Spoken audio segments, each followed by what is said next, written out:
Olá pessoal, meu nome é Joel Francisco Costa Júnior, sou advogado.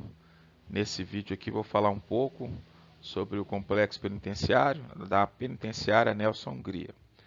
A gente vai falar um pouquinho sobre a execução penal, os direitos do preso, de uma forma sintética, né? A gente vai entender a maior unidade prisional do Estado de Minas Gerais, a sua história, estrutura, a importância da atuação do advogado na fase da execução penal, ou seja, depois que é, o réu já foi condenado. Sobre a Nelson Hungria, uma instituição nascida da necessidade, a história da Nelson Hungria, né? A fundação e a construção. A construção da Nelson Hungria foi concluída em 1987 e sua inauguração ocorreu em 9 de abril de 1988. A instituição foi criada logo após uma rebelião em Ribeirão das Neves, quando parte dos detentos daquela unidade foi transferida para este novo estabelecimento, inaugurado em 1988. É interessante a gente observar que Ribeirão das Neves tem muitos presídios, né? Então, por conta dessa superlotação, dessas coisas que ocorreram em Ribeirão das Neves, né? Eles pegaram e fizeram a, a Nelson Hungria. Então, assim, é próximo, só que porém está na cidade de Contagem, né? É interessante, né, a gente falar também do nome. O nome Nelson Hungria homenageia o jurista Nelson Hungria, 1891 a 1969, um dos maiores e importantes penalistas brasileiros. Sua contribuição para o Código Penal brasileiro foi fundamental, refletindo a importância jurídica da instituição. Então, a penitenciária Nelson Hungria não fala, não tem um nome de qualquer pessoa à toa, tem o nome de um grande jurista brasileiro. Né? Hoje nós temos aí o nosso Código Penal de 1940 e o pessoal delega a ele a maior parte, né? O Código Penal atual, lógico, houve reformas ao longo do tempo, é, é denotada a Nelson Hungria. Vamos lá, o propósito original. Desde o início, o objetivo da penitenciária Nelson Hungria foi abrigar presos condenados de alta periculosidade que, por motivos diversos, precisavam de isolamento. A instituição foi projetada como um estabelecimento de segurança máxima. Isso é visível, né? A gente chega lá na Nelson Hungria e a gente observa, né, muros altos, pela idade, né, que ela já tem, né? Na época que ela foi construída, ela era um avanço, né? Hoje que a gente vê que é, já há outras unidades mais evoluídas do que ela, mas ela é a maior unidade que temos em Minas Gerais. Vamos falar do contexto histórico. Nos primeiros anos de funcionamento, a penitenciária Nelson Hungria representava um avanço no sistema prisional mineiro, com arquitetura moderna para a época e maior controle sobre a população carcerária. Era considerada a instituição modelo no contexto do sistema penitenciário brasileiro. Então, já reforçando aí, né, quando ela foi criada, à época lá em 1987, foi inaugurada em 1988, ela era um modelo a ser seguido, né? Até hoje a gente vê, a gente vai em outras unidades, né, prisionais, mas você vê que a Nelson Hungria ela tem um padrão ainda atual. Vamos falar agora das dimensões e capacidade, a magnitude da estrutura. A Nelson Hungria tem 12 pavilhões, 4 anexos.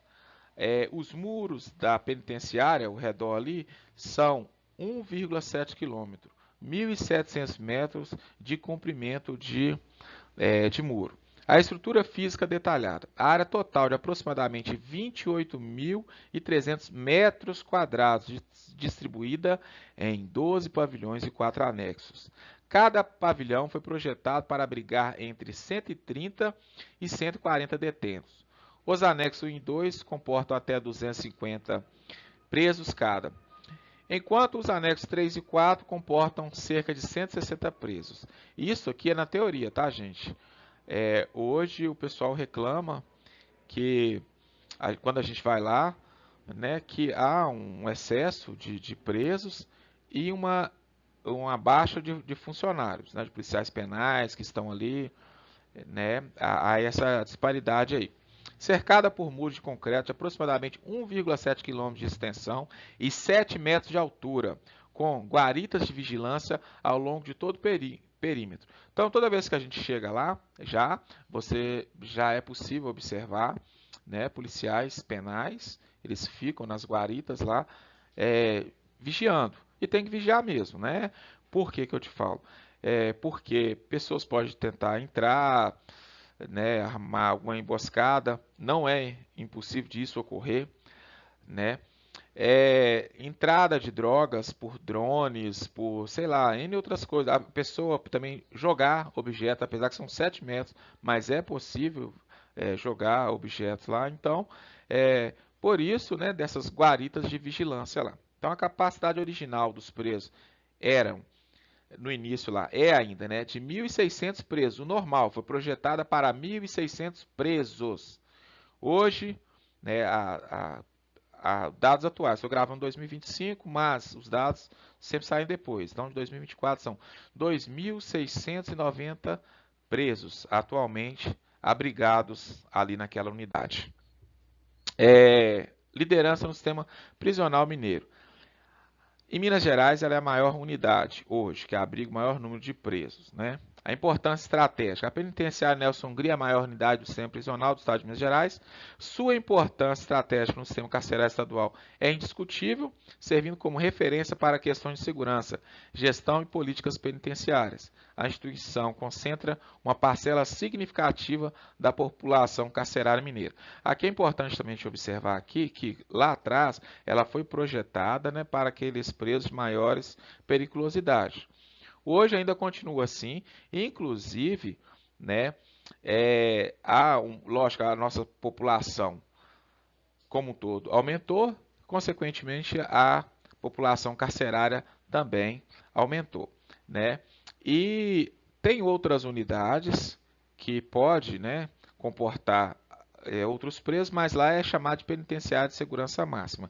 Então, aquelas pessoas que têm penas altas, que cometeram crimes horríveis, horrendos, hediondos, boa parte deles estão nessa penitenciária.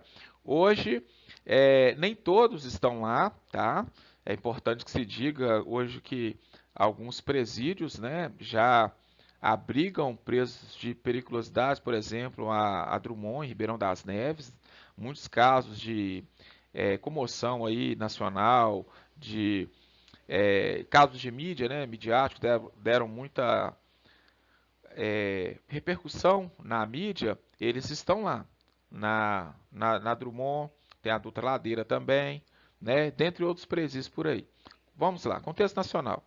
Minas Gerais é o segundo estado com mais presos no país, atrás apenas de São Paulo, por óbvio, né? Nós temos a segunda maior população do país, logicamente que a segunda maior população carcerária. A Nelson Hungria concentra uma parcela importante dessa população.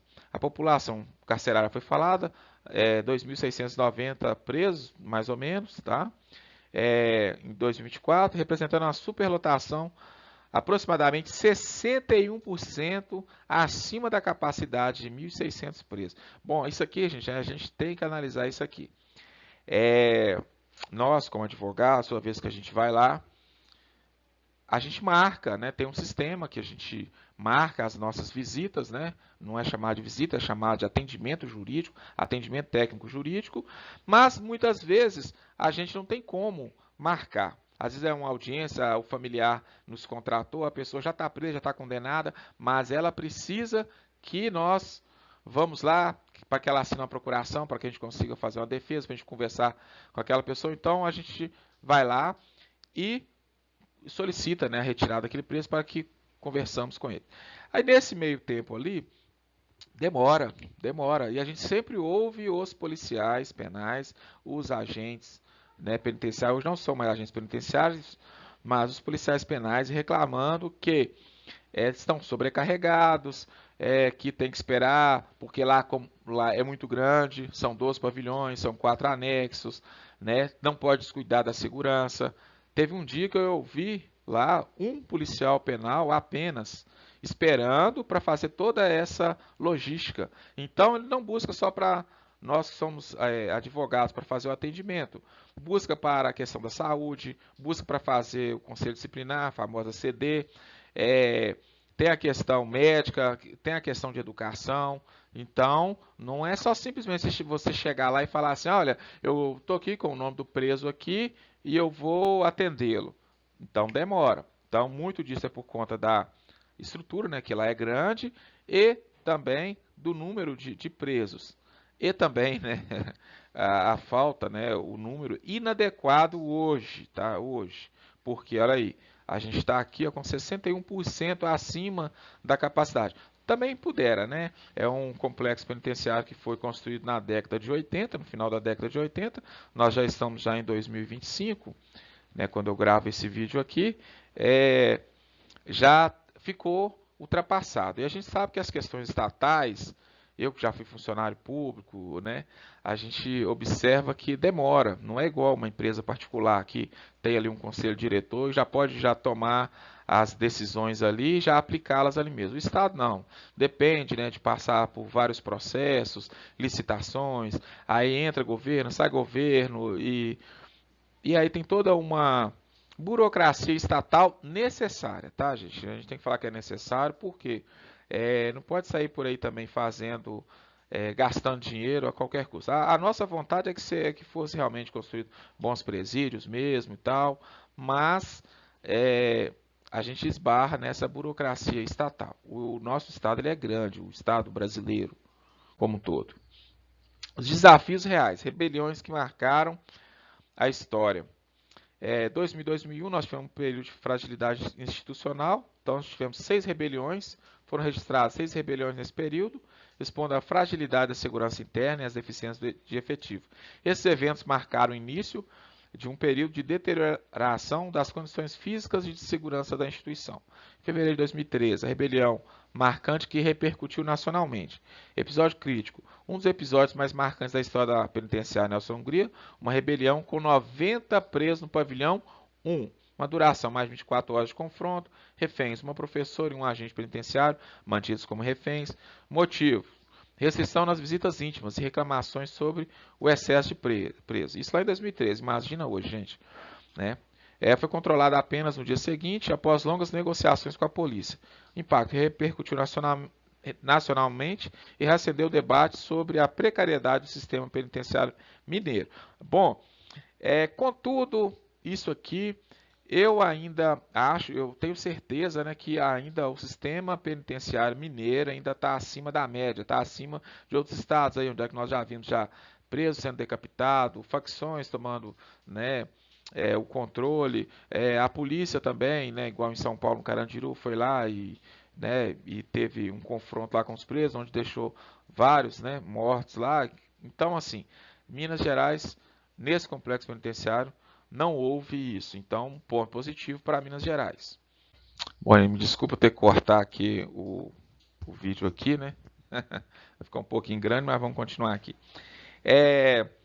Toda vez que nós vamos até o presídio, a gente sempre observa alguma reforma, né?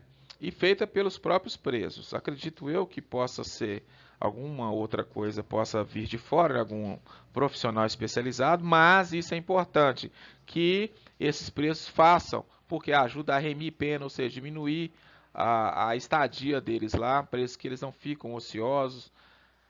A gente vai discutir isso aí futuramente, tá? Eu não vou entrar nesse detalhe agora não, tá? Por enquanto quero falar da penitenciária Nelson Hungria aqui e da importância do advogado na fase de execução penal, né? Além da condenação, vamos falar agora um pouco sobre a execução penal, tá? O processo penal é a fase em que se decide se a pessoa é culpada. Envolve investigação, acusação, defesa e julgamento. Termina com a condenação ou absolvição. Se a pessoa for absolvida, por óbvio, ela não vai cumprir pena. Mas se ela for condenada, se ela passou todos aqueles trâmites ali, que a pessoa ela foi denunciada, ela foi investigada, foi denunciada, teve todo um processo e ela foi condenada, então vai começar a cumprir a pena. Então, seguiu todo o trâmite ali, todo do processo penal, a gente agora vai para a execução da pena. Já a pessoa já foi condenada, ponto. Então a gente vai para a execução penal. O que é uma execução penal? É a fase que o condenado cumpre sua pena. Envolve garantir direitos, acompanhar o comportamento e permitir a progressão. Termina com a liberdade. O que isso aqui quer dizer? Depois que a pessoa, por exemplo, ela pagou, né, ela está presa, Aí o condenado, ele vai ficar ali recluso e vai progredir para o regime fechado, que ele vai estar, depois vai para o semiaberto, depois vai para o aberto. Por isso que fala, termina com a liberdade. Ele terminou de pagar a pena dele, ele vai recuperar todos os seus direitos que foram aí dele tirados. Então, definição de execução penal. A execução penal é a fase do processo jurídico em que o condenado cumpre sua pena. Não é meramente administrativa, é a continuação do sistema de justiça, onde direitos fundamentais devem ser garantidos e onde o objetivo de ressocialização deve ser perseguido. Aqui é importante, tá? A gente lidar com isso aqui. Ó. Os direitos fundamentais devem ser garantidos. Quais são esses direitos fundamentais? Direito à vida, né? Alimentação, os direitos ali de não ser torturado, né? E os outros direitos que não foram tirados, que o direito que foi tirado ali é a liberdade, né? E a questão da ressocialização. Isso aqui é importante falar sobre a ressocialização. O que é a ressocialização? A pessoa ela foi tirada do convívio, porque ela não podia conviver com a sociedade. Ela está cometendo, ela cometeu ali, né, atos que a sociedade não aceita. Então ela precisa entender que aqueles atos não são aceitos pela sociedade e ela vai ter que aprender de novo. Então a pena ela não tem só um caráter punitivo, ela tem um caráter também educativo, tá? E é importante que se diga que o pessoal acha que a condenação penal é só em crimes de tráfico de drogas, homicídio, estupro, roubo e furto. Basicamente o pessoal acha que direito penal é só isso. Não, tem muita coisa, tá, gente? Tem direito ambiental aí, crimes ambientais, você tem crimes contra a administração pública, você tem crime contra a pessoa, crimes contra o Estado, é uma gama muito grande. Então, aí eu estou querendo gravar esses vídeos aqui para o pessoal desmistificar. Eles acham que advogado, eles confundem o advogado com o próprio condenado. E não é bem assim, a pessoa tem que entender, tá? A questão da ressocialização, porque se a gente não ressocializar essa pessoa, ela vai voltar para o convívio. E se ela não for ressocializada, vai voltar a cometer os mesmos atos e vai trazer novamente prejuízo para a sociedade. Então, por isso que é importante a gente ressocializar. É nessa fase que o advogado pode fazer a maior diferença na vida do cliente, tá? Aqui a gente faz pedido para a pessoa trabalhar, tá? Para a pessoa estudar, para a pessoa ter garantida a saúde dela, aí tratamento médico, psicológico, psiquiátrico, assistência social. Tem gente que está preso aqui, que é de outro estado, aí a gente pede a remoção dela para outro estado. Bom, assim, é uma gama de coisas, né? Eu estou gravando esse primeiro vídeo, espero que não fique muito grande, né? Pessoal que for assistir aí, tenha um pouco de paciência, não sou de gravar vídeo, eu sou advogado, gosto de advogar, eu gosto de estudar, gosto de falar sobre este tema, tá? Eu gosto de atender o pessoal, gosto de fazer o melhor, porque eu acredito que bons profissionais melhoram a sociedade, tá? Vamos lá, por que a execução penal é importante? A execução penal não é apenas o fim do processo, é onde a justiça realmente se materializa. É aqui que se garante que a pena seja cumprida de forma justa, que direitos sejam respeitados e que haja oportunidade de ressocialização. Um sistema de execução penal bem estruturado contribui para a segurança pública e para a redução da reincidência criminal. Foi tudo aqui. Bom, agora a gente vai falar da classificação dos regimes, né? Então, do mais rigoroso ao menos rigoroso. A gente tem aqui o regime fechado, o semiaberto e o aberto. O fechado, todo mundo já sabe, aquela lá que a pessoa fica trancafiada ali, ela fica esperando a progressão para o semiaberto. O semiaberto ela vai poder sair durante o dia e voltar à noite, né? Muitas vezes ela faz isso dentro do próprio presídio mesmo. E o regime aberto, onde é que ela vai ficar sendo monitorada, pode ser por tornozeleira, ou ela de tempos em tempos ela tem que ir ao fórum para assinar. Então, ó, regime fechado. O mais rigoroso dos três regimes. Máxima restrição de liberdade de movimento. Confinamento total, sem saída para trabalhar, vigilância constante, isolamento de segurança, que é o regime da Nelson Hungria. Tá? Isso aqui a gente está falando da Nelson Hungria aqui. Aí o regime semiaberto. É um regime intermediário, com maior liberdade que o fechado, mas ainda com restrições. Então, o trabalho externo ele é permitido, saídas temporárias, menor vigilância, progressão do fechado, ressocialização gradual. E o regime aberto, menos rigoroso, máxima liberdade com restrições específicas. Liberdade de movimento, trabalho e estudos livres, visitas sem restrições, saídas frequentes e preparação para a liberdade. A progressão de regime. A progressão entre os regimes é um direito conquistado através de bom comportamento impecável e cumprimento de infrações específicas da pena. Qualquer incidente disciplinar pode travar completamente esse processo. Esse aqui eu não vou ficar dando muito ênfase aqui não, porque depois a gente vai falar sobre a progressão de regime e tal. Eu espero começar a fazer vídeos constantes e a gente está falando isso aqui é importante tanto para o advogado iniciante, para a sociedade, né, que tem um preso ali e tal, precisa entender como é que isso funciona, para a sociedade de modo geral, para os advogados, para os estudantes, né, entender isso aqui. Os direitos que não podem ser negados, tá? Foi aquela questão lá atrás que falamos sobre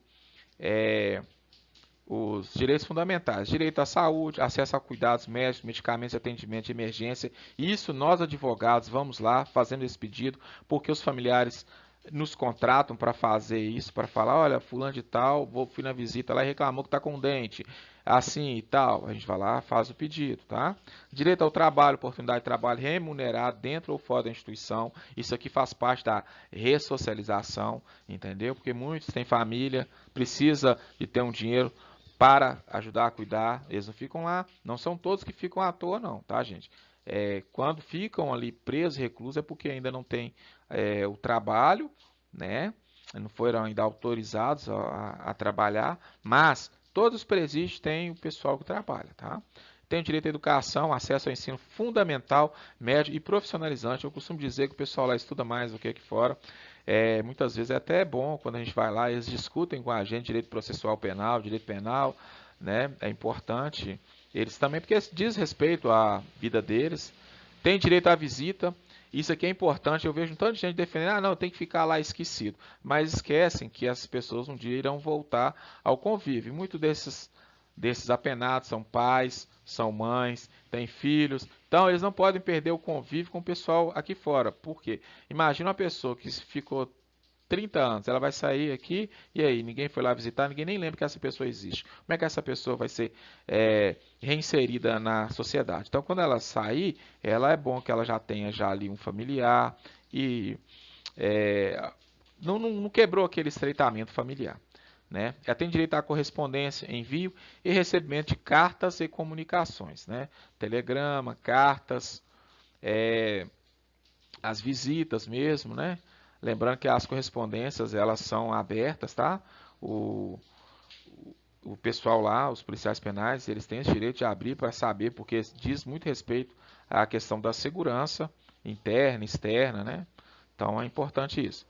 Por que esses direitos são fundamentais? Direitos não são privilégios ou favores, são direitos fundamentais garantidos pela lei. Então não é que a gente está fazendo nenhum favor, não. Isso aqui está lá na Constituição Federal. Sua garantia é essencial não apenas para a dignidade do preso, mas também para o processo de ressocialização, já dito por mim aqui. Um preso que tem acesso à saúde, trabalho e educação tem muito mais chance de se ressocializar e não voltar ao crime após a liberdade. Esses direitos são investimentos na segurança pública e na redução da reincidência criminal. Gente, isso aqui é importante a gente falar, questão da saúde, trabalho e educação. Imagina um sujeito que ficou lá 5 anos preso lá e ele teve acesso ao trabalho, à saúde, à educação. Muitos deles, e eu conheço que são muitos mesmo, não querem voltar para lá, não querem voltar a delinquir. Aprender uma profissão. Teve um dia que eu fui na APAC, né, de Santa Luzia, e lá eu encontrei com um rapaz lá que ele já estava formando na área de TI, eu não me recordo direito não, mas ele já estava já finalizando a graduação dele. E ele perguntando para mim se ele não podia fazer o site para mim e tal. Achei muito bonito. Então, assim, as pessoas, né, quando elas querem mudar e a gente dá uma chance, a gente como sociedade, a gente pode colher muito bons frutos, tá? Esses direitos são investimentos na segurança pública e na reeducação da reincidência criminal. Porque acontece? Muita gente não teve aquele acesso, muitos, tá? Não estou falando que são todos, que a gente tem mania de querer generalizar. Eu tenho, inclusive, um colega meu, né, um colega nosso aí que é advogado, e ele falou que ele foi conhecer a educação, mesmo o respeito às coisas, dentro do sistema. Ele não foi preso, ele foi apreendido quando menor de idade, então ficava lá no meio dos meninos, jogando bola, fazendo uma coisa e outra, com 20 anos que ele começou a estudar. Então, dos 20 aos 30 anos, ele terminou o ensino fundamental, terminou o ensino médio e se tornou advogado aos 30. Então, se a gente puder dar uma oportunidade para quem quer, realmente vale a pena. Vamos lá. Além do papel, o trabalho contínuo do advogado na execução penal. Então, aqui, qual que é o papel do advogado? Isso aqui é importante, importante, ó. Verificar o cálculo da pena. Hoje você acessa o site, já tem lá, né? O cálculo da pena já está lá, mas tem alguns que estão desatualizados. Então, o advogado tem que ficar atento a isso. Garantir acesso aos direitos. Então, por exemplo, a pessoa pode progredir de regime e está no regime fechado. Tem direito à visita íntima, tem direito a várias outras coisas. E, então, o advogado vai verificar e vai fazer o pedido lá para o juiz. Então, ele vai acompanhar o comportamento, impetrar recurso, fiscalizar direito. Muitas vezes a pessoa ela foi condenada, já está cumprindo pena e tudo, mas surge lá um recurso lá que inocentou. E eu já tive clientes assim, tá? A gente conseguiu no recurso inocentar a pessoa, porque surgiu provas novas, de que a pessoa não era autora, né? Ou então surgiram provas que deixavam margem para dúvida. E depende muito da técnica do advogado. E eu sempre falo, quanto mais o advogado estuda, quanto mais experiente, quanto mais ele busca entender, né, a questão ali do direito penal, melhor ele atua. Verificar o cálculo da pena, que nós falamos aqui, ó, erros de cálculo pode manter uma pessoa presa por anos, a mais do que deveria. O advogado verifica meticulosamente todos os cálculos. Por exemplo, eu tive um cliente que ficou 2 anos e 8 meses preso, depois ele foi condenado, ficou no regime fechado, sendo que ele poderia ter cumprido no regime semiaberto ou aberto. Aí depois que ele veio falar comigo, tal, na outra pena ele já não ficou preso, né? Aí já foi uma outra coisa já. Garantir acesso a direitos, garantir que o cliente tenha acesso à saúde, trabalho, educação. Esses são fundamentais requisitos para a progressão. Acompanhar o comportamento. Bom comportamento é essencial para a progressão do regime. O advogado acompanha e documenta a conduta exemplar do cliente. Então, a gente sempre fala para a pessoa estudar, trabalhar, para cumprir com as obrigações que são impostas a eles lá, respeitar os funcionários, as visitas, né, todas as pessoas ali. Impetrar recursos corretos. Impõe recursos nos momentos apropriados, com pedido de progressão de regime ou livramento condicional. Isso aqui é uma coisa técnica que o advogado deve fazer. Progressão de regime, conquistando liberdade gradualmente. Isso que já foi falado, acho que eu já falei bastante sobre isso aqui, né? A questão da progressão do regime, vou só dar uma lida rápida. A progressão de regime é a passagem de um regime mais rigoroso para um menos rigoroso. Para que isso ocorra, o preso deve cumprir uma fração específica de sua pena e manter bom comportamento impecável. O advogado é responsável por impetrar o pedido de progressão no momento exato. Então, aqui a pessoa vai progredir de regime, então a gente faz aquele pedido ali. Né? Os requisitos essenciais.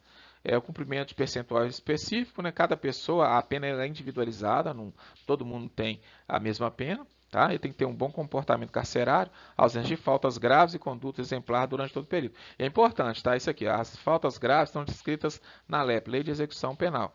Agora, as faltas médias e leves, é o Estado que fala sobre isso. Então, é importante também saber sobre isso. Teve uma vez que eu fiz uma defesa lá, que o pessoal estava querendo penalizar todo mundo, né?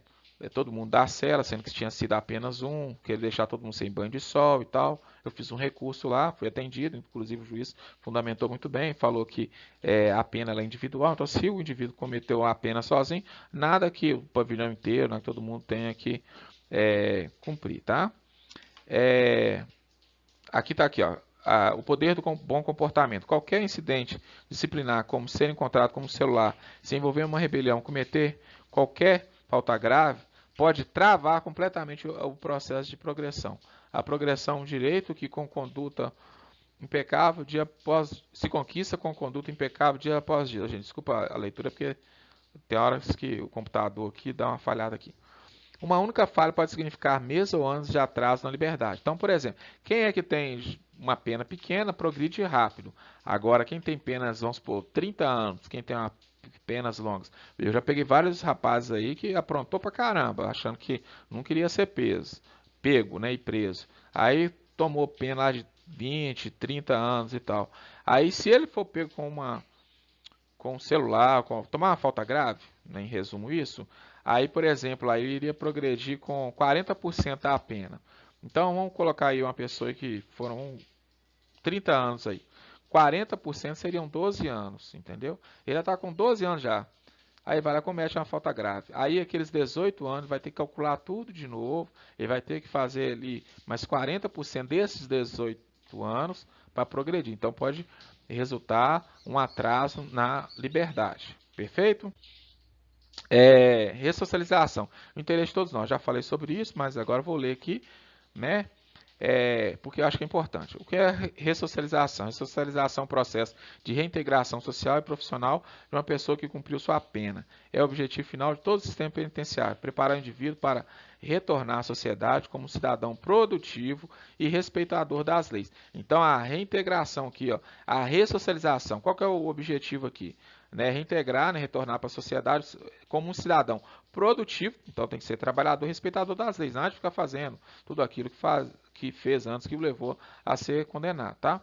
Os benefícios individuais, tá? Educação e qualificação profissional, experiência de trabalho durante o cumprimento da pena. Gente, é interessante isso aqui, tá? Tem muitos presídios que oferecem muita coisa, tem parcerias aí com empresas, com entidades, muito legal, tá? Saúde física e mental restaurada, dignidade, autoestima recuperada, saúde física e mental restaurada. Isso aqui, gente, a gente não tem noção, mas tem gente que vive em briga constante em casa, às vezes os familiares são viciados em álcool, drogas e aquela coisa nada. E quando você tira essa pessoa, mesmo que ela fica presa durante um período, ela entende que aquilo que ela estava vivendo era desafiador, era desagradável. E ali, com tudo que ela passou e tal, ela teve um acompanhamento psicológico, psiquiátrico, né? E ela entendeu e não vai querer voltar para essas questões anteriores, né? Então, a dignidade, a autoestima recuperados, oportunidade de emprego. Interessante quando a pessoa sai, ela consegue comprar a moto, o carro, a família e tudo. Então, a ressocialização serve para isso.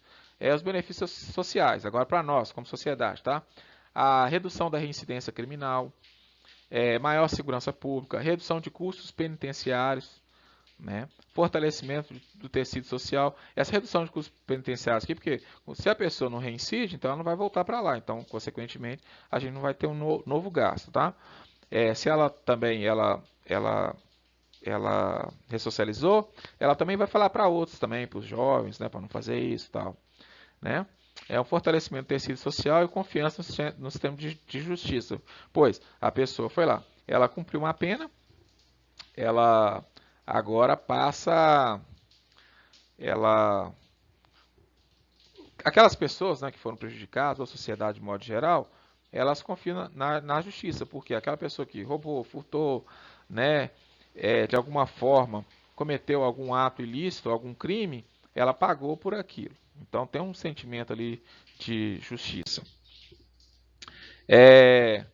O engano perigoso. O trabalho do advogado não termina na condenação. Muita gente acha que, não, a pessoa foi condenada, acabou o trabalho do advogado. Não, ali começa, tá? Vamos lá, um mito. Muitas pessoas acreditam que após a condenação, o trabalho do advogado termina, que a sentença é o fim da linha e que não há mais nada a fazer.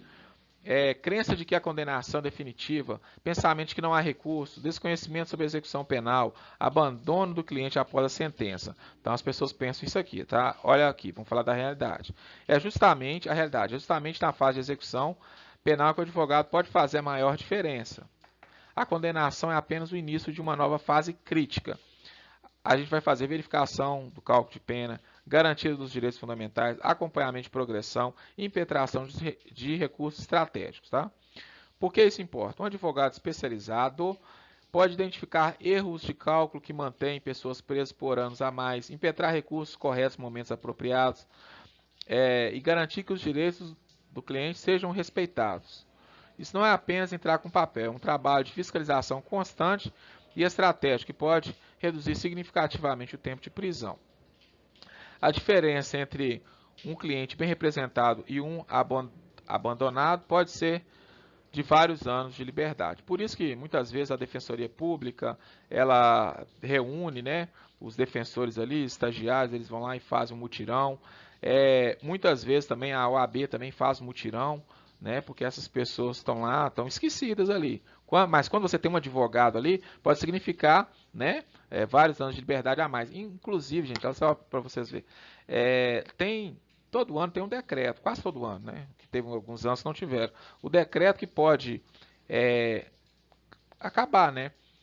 Com a pena, com determinada pena mesmo, né? Isso é chamado indulto ou a comutação. Indulto é o perdão mesmo da pena ali. Então tem alguns crimes que são de menor potencial lesivo, tal, que pode ter a pena perdoada lá pelo presidente quando ele dá o decreto dele. Outros pode ter uma diminuição. Então aquela pessoa que, por exemplo, que já cumpriu bastante pena, tal, já cumpriu uma fração ali, dependendo do decreto presidencial, dependendo do crime, ele pode ter uma redução desse cumprimento de pena ali. Então, por exemplo, às vezes uma pena de 3, 4 anos ali, aí iria dificultar para o sujeito lá ele progredir de regime. E aí, com perdão aquela pena, às vezes ele já faz jus, já, a gente já pode fazer o pedido ali para progressão para o semiaberto e para o aberto, tá certo? Por fim, nós chegamos aí no último slide, né? A sua defesa não termina na condenação, ela apenas começa. A penitenciária Nelson Hungria abriga milhares de pessoas que precisam de defesas especializadas, de defesa especializada durante o cumprimento de suas penas. Muitos deles não sabem que têm direitos que podem ser garantidos por um advogado. Você ou alguém que você conhece pode estar perdendo anos de liberdade. Você não, porque você não está preso. Você está vendo esse vídeo, você não está preso, né? Mas um familiar, alguém, né, um amigo, né, pode estar perdendo anos de liberdade por falta de uma defesa adequada na fase de execução